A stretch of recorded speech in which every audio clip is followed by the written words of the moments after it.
Kate, thanks again for your help. This is about as far as the tugboat can go. You know, noise and lights disturb the bats.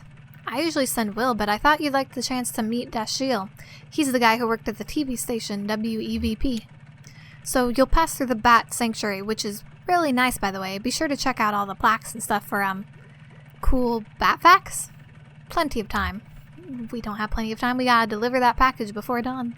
Anyway, the Echo River Central Exchange, or, excuse me, Consolidated Auxiliary Switch Number 30, they changed the name when the power company took over. Anyway, it's just on the other side of the Bat Sanctuary. This package is going to Poppy. She's an operator. The operator. We'll meet you on the other side at Sam and Ida's for our scheduled early breakfast stop. Just follow the river. Can't miss it. Oh, I almost forgot. You may or may not be interested, but there's this kind of weird memorial sculpture on your way in, just before the Bat Sanctuary. I always recommend people at least stop and take a look at it. It's really sort of... I don't know how to say it. You should check it out. Okay, bye.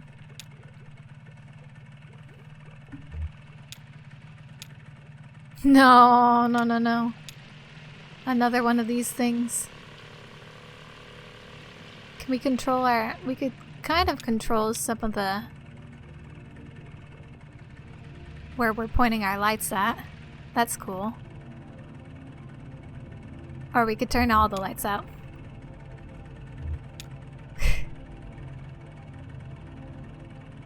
Point it at my friends. This is really slow going. Were we just stuck sitting there because we couldn't tell where to go? That's my bad.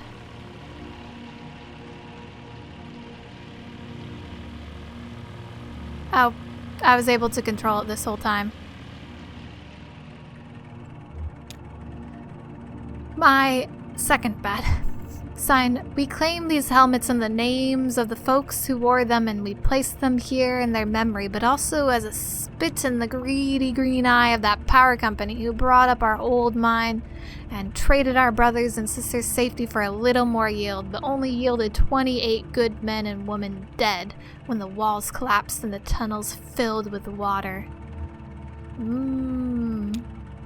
Their lungs were black, but now they're washed clean and full of water too, and swept through hidden tunnels into some awful cave we'll never find, and so we guess the water buried them for us, so let this here be a marker for their graves. That was where Shannon went to go check, right? Like, she never really said what she found. And if anyone from that power company wants to try to take back these helmets as company property, just try it and see what will happen. Conway. Hey, Elkhorn, that's the mine we met in, where your folks, worked. Looks like it's been here a while. I'm sure as hell wouldn't mess with it. You think whoever wrote this is still that angry? I don't think you ever forget anger like that. Sure, angry. Mainly just hurt. Yeah, everyone's got their own way, I guess. This probably stirs up, how do you? It's fine. I'm glad this is here. People should remember this happened. Brings back some anger for me too. The other miners made this, but it should have been the power company. It's their fault. Well, the power company wouldn't make it for... It's a protesting thing. They wouldn't make it to protest themselves. I get what you mean. They should have taken responsibility, but they weren't going to. Conway, well, here we are remembering, and I didn't even know it in the first time around, but here I am remembering it now. That's a fine memorial, I guess.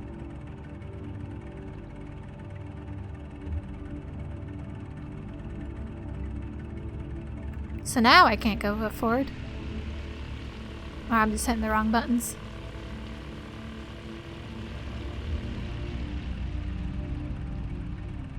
Where am I pointing? Woo. Oh, I have to point backwards in order to go forward. That's why it took me a while.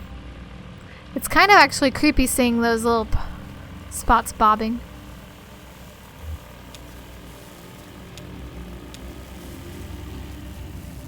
Hello. What, you're looking at me like I'm crazy, huh? Well, just sometimes I forget I don't even really know that well. Are you feeling okay? Shannon, it's nothing. Oh, did he see them, but she didn't? Yeah, well, that makes 2 of us. You know those guys from the distillery are just making the best of a bad situation, just like the rest of us. Hey, one of them said to me earlier they could even help me take care of the medical bills for my leg, you know? Get it all together on a plan. Consolidated? What? When did they talk to you about that? That sounds like a really bad idea. Hey, if we can find her, maybe Weaver can get you out of this thing with the distillery. She has some experience with them.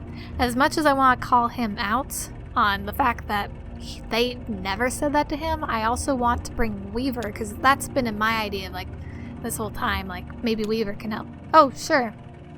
Could be. Anyway, I have a feeling it'll all work out. Even this delivery? Even for me? Hey, why not? Seems like we're getting pretty close to finding your cousin, right? And besides that, you're young and smart. Plenty of time to bounce back from... whatever. Listen, that old truck I've been driving around belonged to my boss, Irva, Lysette's husband. To be honest, Ira didn't like me very much, but somehow this got into her mind that he would have wanted me to have that truck someday. Maybe to make up for all the yelling he did. Or maybe so his ghost could hold it over me. Just one more thing to feel like I guess I owed him for. Anyway, they got their own trucks at this distillery, and now that the antique shop is closing up, I've got no use for that old truck. I was thinking you could take it. I barely know you, that's very generous, but I don't need a truck. Sure, I could keep an eye on it for you until you get straightened out. They're coming back! They're coming back!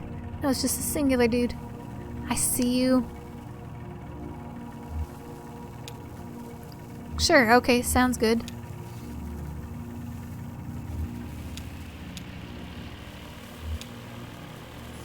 Watching you. Visitors to the Echo River Split-Nose Brown Bat Artificial Herbaculum and Sanctuary are asked to take extra precaution in order to prevent the introduction of foreign fungal contaminants and the spread of white noise syndrome. Ooh, don't spread white noise.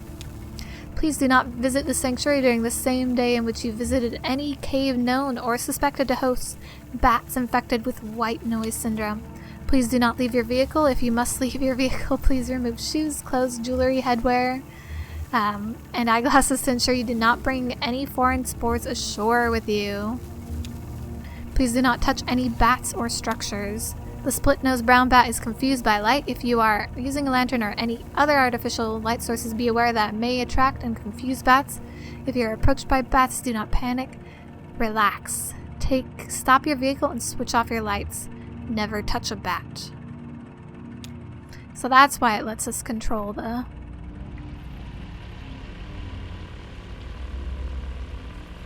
That makes more sense.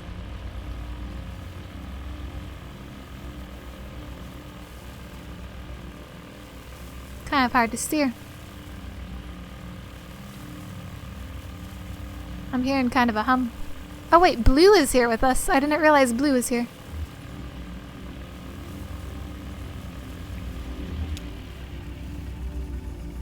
Bat fact. Ever talk with your mouth full? Bats do it all the time. Bats talk in extremely high frequency clicks, too high for humans to hear, and then use their powerful ears to scan for the echoes of these ultrasonic clicks. By comparing very subtle differences in the time these echoes take to come back, differences of just millionths of a second, bats are able to picture their environments with enough accuracy to catch a flying insect. That's what the echo, the imagery of it reminds me of now that I think about it. It reminds me of like an echolocation sort of design. Once a bat has caught an insect in its mouth, it's still flying, and so it still needs to avoid running into anything. So bats keep clicking away even while they munch on a tasty bug snack. It may be poor table manners, but it's crucial for surviving in the dark. Conway, I wonder how the other bats know whether one of them is really talking or just chasing a bug. I think when they're actually communicating, it sounds more like singing. Sometimes it's hard to know that with people too. I like the idea of singing. I like to hear that.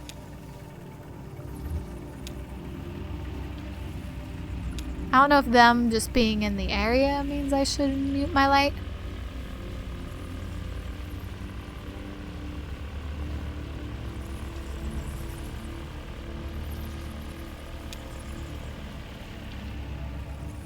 Interesting. As soon as I turn off the light, Oh, those people again. They're following us. Nope, we're a bit past it, but hopefully we can still read it. Bat fact: the split-nosed brown bat's natural diet mostly consists of moths and other small insects that breed along the river. Here at the artificial herbaculum and sanctuary, we use a combination of chemical snares and ultrasonic wards to repel all potentially contaminant-bearing insects and replace them with our own locally bred and spawn hyperallergenic antiseptic pseudomoths, which we call the little gray nothing moth. That's good. You may be thinking that the other moths and insects the split-nosed brown bat would have been eating are very much relieved that their natural predator have found another food source.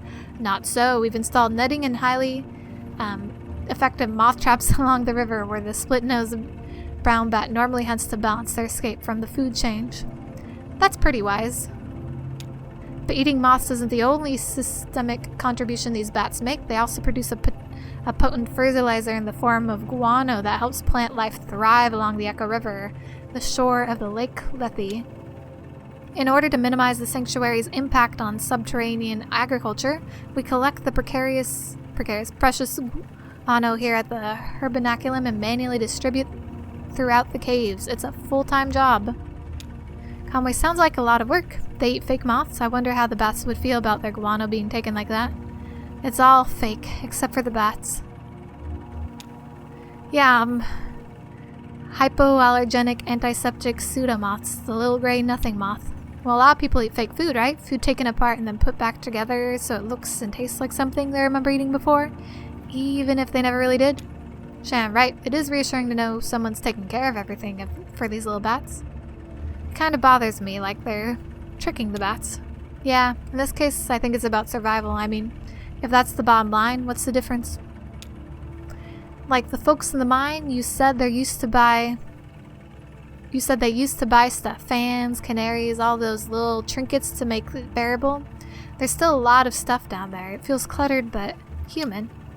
I just mean all people need is enough to pretend we're home and we can make it anywhere.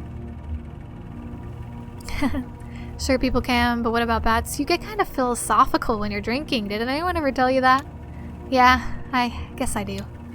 Now this is nothing. I used to have this drinking buddy who'd get loaded and tell the weirdest damn riddles, like, which is more musical, a truck passing a factory or a truck passing by a music school? Ha, count your blessings. Okay, let's turn off this light.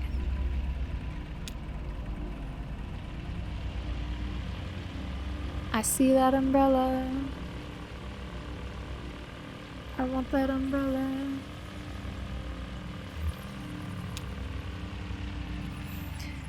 I'm slowing to a stop to give them time to clear out. Conway Bear, hang a minute. Feels like there's another one kind of hovering right over me. It's not a bat. It's not a bat. I don't know what it is, but it's not a bat. They don't really hover though, do they? I mean, how could they? I guess a lightning bug will hover by beating its wings really fast. Maybe they could do that too. I used to watch lightning bugs in the evening out of the edge of the woods. Lysette's kid Charlie. There's definitely something hiding over him. He loved them, you know. He ended up going to college and studying astronomy, and I like to think he got his love of stars from those nights watching bugs. Anyway, me and Charlie, sometimes we try to see one of them up close. You lay in the grass and you have to be totally still for like one of those wax sculptures. Don't even breathe, like this. Oh, you can't see me, I guess. I was doing watching a lightning bug in the grass face. I think I can imagine it. Feels like we're talking on the phone or something. You have an obsession with phones. Phones and horses in this game. I think I can imagine it. Yeah, you've seen it already. When I fell in the mine, kind of stunned, in shock. Haha. Hey, who were you talking to earlier when we met? In the mine, you were on the phone with someone. I forgot about that. I forgot about that too. I was gonna say it was my ex. Alejandra. Mark. Shan, we met in school, and we're still pretty close. He has kids now, so we don't talk as much. I was just venting on the phone about my landlord situation. He called me to chat about something. I think it was about the landlord. He didn't really have time for it. Busy doing other things. He was very patient, but I could tell he had no idea what I was talking about. It gets harder and harder to reconnect. I actually hate talking on the phone. Yeah, I try not to use it. I like to see someone's hands when they talk. Most people never learn how to lie with their hands, so anything you see there you can pretty much take for the truth.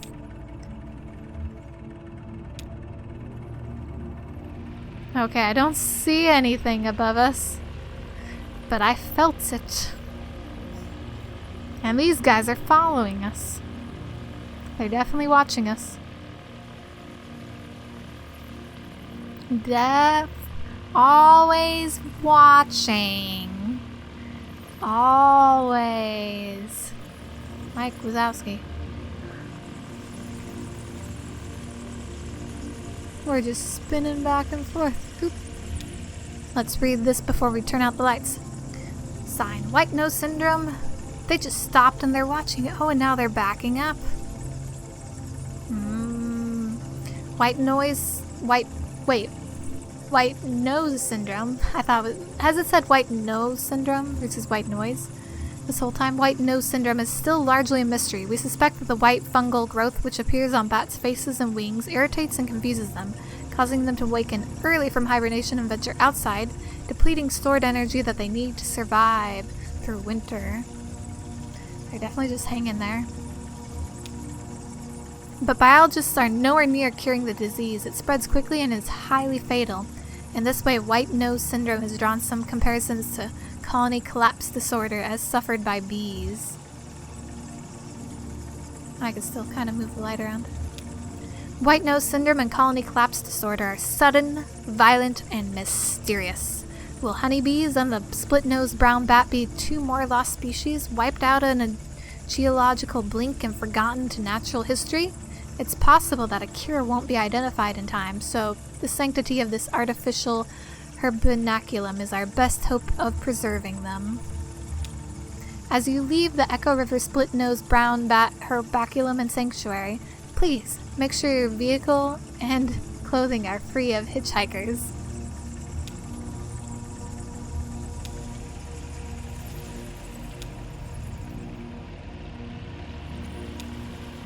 Okay, we're gonna pause for a moment.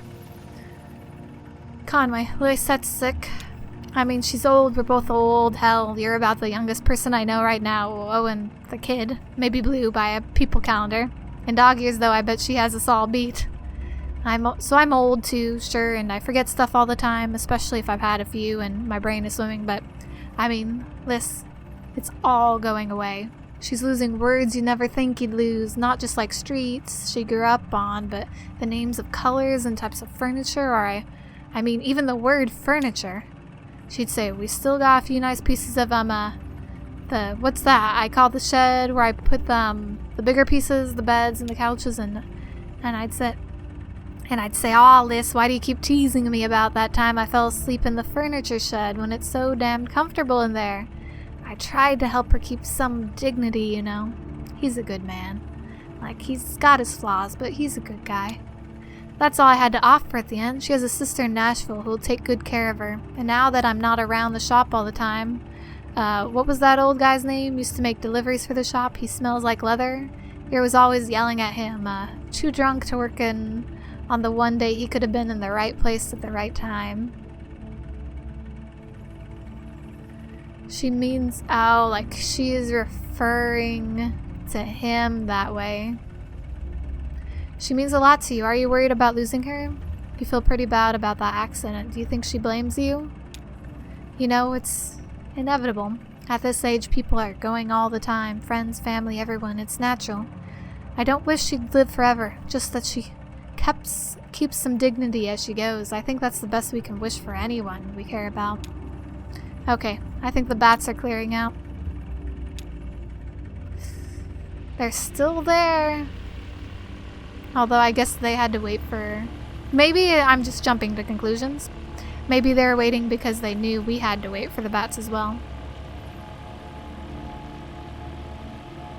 But I feel like they're waiting back there.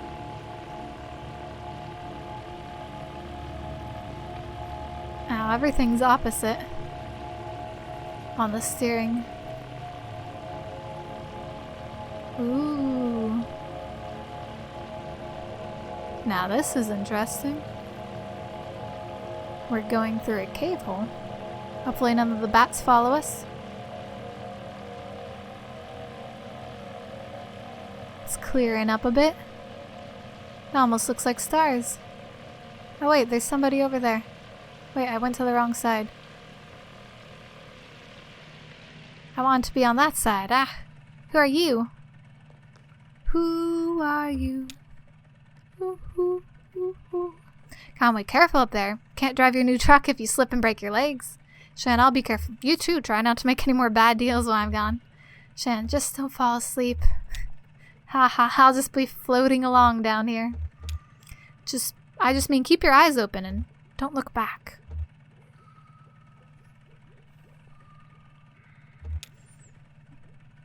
Flora.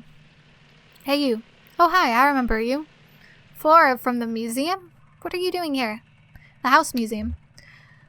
Do you know where the telephone exchange operator is? I'm just exploring. I like dark underground places. I'm a romantic. She has a crush on Ezra. Shan, really? What does that mean to you? So am I. I think I'm more classical myself. It means I like poems and rivers and mysteries. Okay, bye. Dashiell. Hello there. Dashiell softly. Could be bypassed with another capacitor at 100 nanofarads to reduce noise. Are you Dashiell Morse? What are you working on? If your circuit's too noisy, you should tie those floating pins to ground. Dashiell, huh, that's a pretty good idea. They're probably picking up all kinds of radio interference. Dashiell Morse. Pleased to meet you. We don't install this type of phone for customers anymore, but there's quite a few of them still in circulation. Anyway, the new system doesn't source enough current to ring these old bells, so I'm trying to come up with a workaround. Maybe a little box the customer could attach right before the wall jack. I'm a bit of a circuit geek myself, so you do still work here. On the tugboat, they weren't totally sure. I'm just here about every night. Is this your first time down here? Yeah, I could tell your eyes aren't quite adjusted to light. It takes some practice. Believe it or not, I've been coming here since I was a kid. For one reason or another, back then this place was a train station. It's true. They had bats then too, but they were considered a nuisance. What did you do here? What did you come here for as a kid? Probably exploring. A train station? What happened to it? Well, the river shifted and this place slowly filled with water, carrying the trains away with the current. It does that, the river, and I don't begrudge it. It's a good reminder that everything we have is borrowed, even trains. I borrow my trains all the time. Eventually, someone at the Bureau of Reclaimed Spaces heard this place was still empty, so they moved the phone company in here. I returned here as a young lineman, a skill I picked up in wartime, running telephone wires behind enemy lines. We used trees instead of poles. I miss that, actually. They were easier to climb. It's just as well I'm in no shape to be climbing anything these days. The closest I get is patching up the wiring in the crystal room for the WEVP folks. WEVP is the station, right? Kate says you're the only one who can tell me where it is. The crystal room. Did you ever know a girl named Weave? Oh, I want all three of these are so big. Sure, Weaver Marquez. That's funny. I was just thinking about her. Yeah, I met her a couple of times at the TV station. I suppose I didn't know her too well. She handled the archives, and I was helping with wiring and stuff. She really seemed to know her way around all that gear, though. She had a head for signals, I think. No idea where she ended up. I guess she's probably not too popular around the station anymore, but I always liked her. So, she went to college. She disappeared from Shannon's timeline. She ended up as a helper for, what's his name? For Donald. She ended up as a research assistant for Donald in the caves. And then she ended up using her degree to help the skeleton people know how to use math to divide interests and debts and make themselves not have to work crazy hard, just very hard. And then afterwards, I guess she went here? Timeline maybe, question mark? But then she wasn't too popular for some reason. Listen, miss, if you're interested in WEVP, you should go talk to them directly. They're always looking for volunteers. Take the ferry over to the silo. There's a mall stop there. They don't have a sign or anything. Just ask around. I guess I'll get back to this damn old ringer. Poppy's just a little further down if you're dropping off that package. Nice chatting with you. What do you know about Weaver? Tell me, or I will bother you with lights. So you have lights down here. I could see them, but when I turn off my light, all the lights turn off. Why is that? I mean, I could even see on your desk there's lights. Ah, the plaque. Plaque. Abel and Alois, the lovers' careers. Bred for racing, Abel and Alois spend most of their lives as carrier pigeons in the employ of Echo River Avian Post. They retired here after Abel was disfigured in an accident with a light aircraft, but old habits were hard to die. Abel and Alois would pick up scraps of paper from the ground, the trash, even pull them out of pockets and deliver them to other people nearby, to delight or embarrassment. Word spread, and travelers passing through this tunnel began to come prepared with love letters, poems, and others written desires to pass along indirectly through these pigeons. After a hard day's work, Abel and Alois would always be found nestled closely together in a disused newspaper stand set aside for their habitation, and that's where we left them.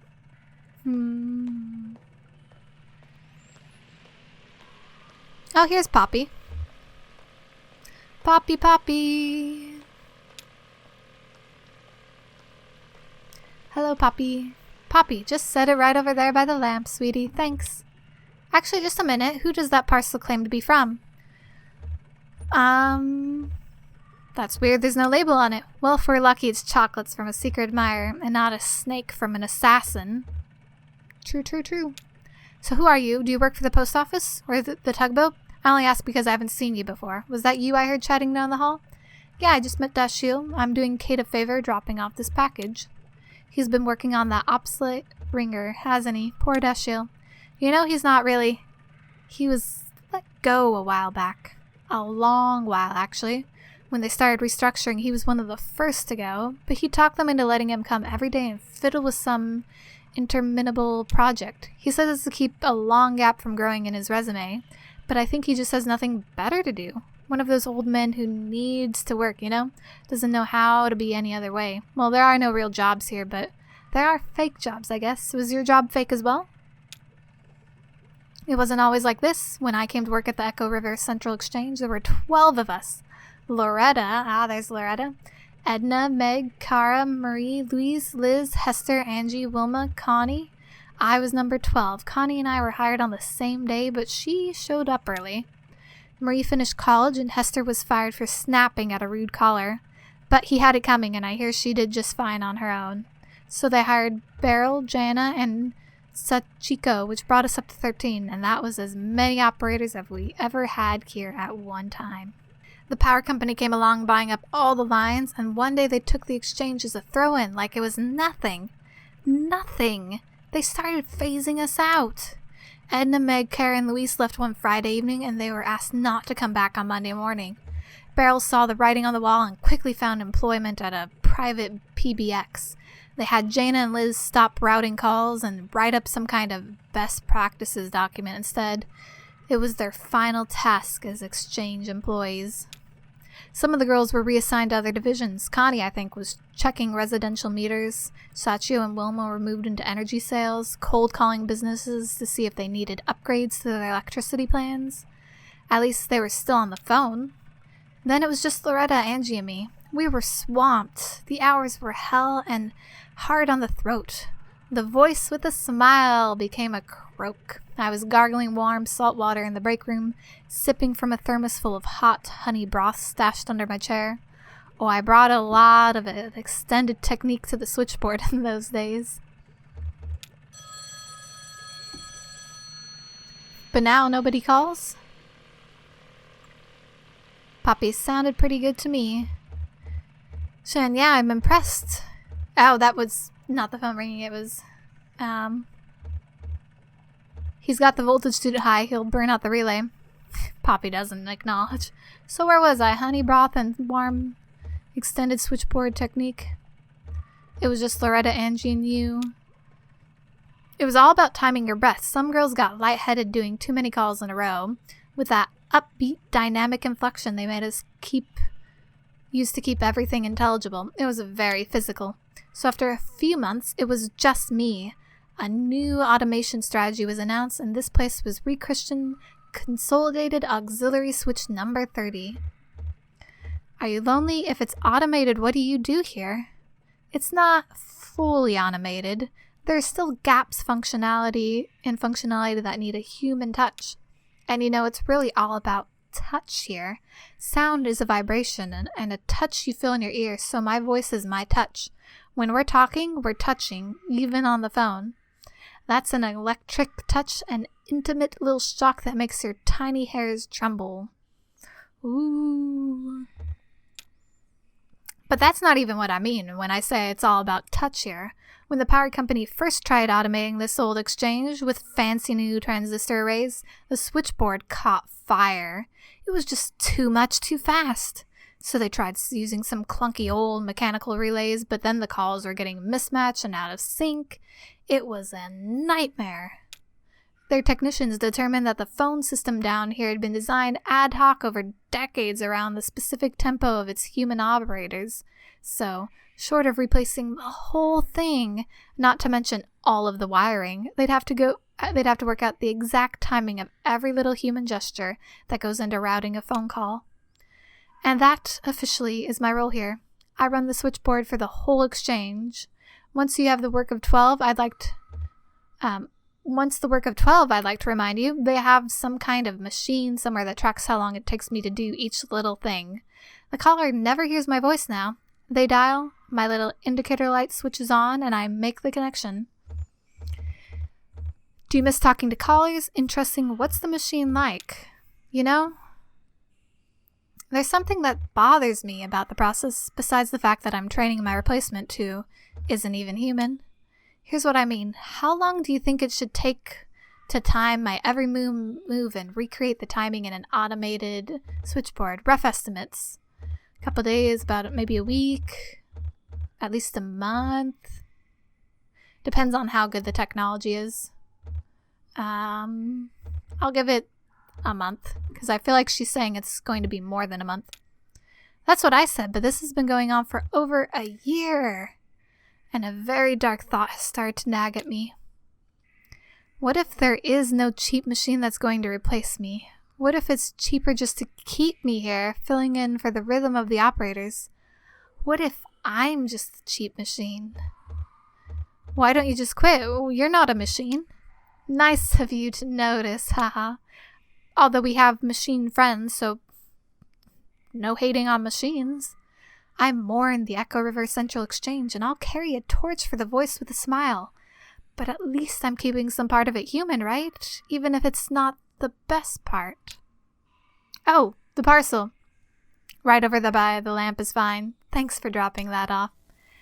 Take care. Think of me when you dial 0. And it's got the 0 look. And the hum. Unless there's more going on. Uh-oh. Wait, Conway! Conway! No, my bud, my friend. No, Blue! Blue! Wait. I think I clicked out of the screen for a second there. Wait, Conway, are you a skeleton now? Is it dawn already? What? Conway, no! He got kidnapped. We told him not to make any more deals. Oh, we should have told him not to fall asleep. Why did he go into the darkness? What are we gonna do? Who has the package? Can we even still deliver it? Does it even matter anymore?